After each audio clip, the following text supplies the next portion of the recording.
د هغې نه بعد سوال دا دی چې آیا په واده کې دا ګاډی د ناوي دا ګاډی سنبالول دي چې جایز دي لکه څنګه چې نن سبا سنبالي؟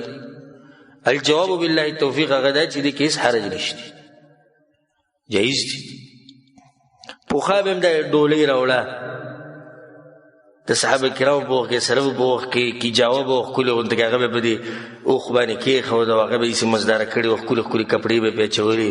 خوشحالي ده، خو صرف دومره ده چې د شریعت په حدودو کې دننه چې اسراف پکې نه. الله وکلوا واشربوا ولا تسرفوا، خورئ اوس کوئ خو اسراف مه کوئ. نه ده د خوشحالۍ موقع ده کې سړی چې د په ګاډي باندې چې څه ګلونه ولګوي یا بل څه داسې څه پې ولګوي چې پړقېږي د هغې د لاسه، هېڅ خبره نه ده.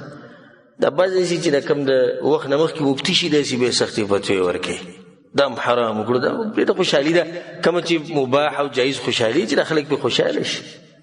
والله اعلم.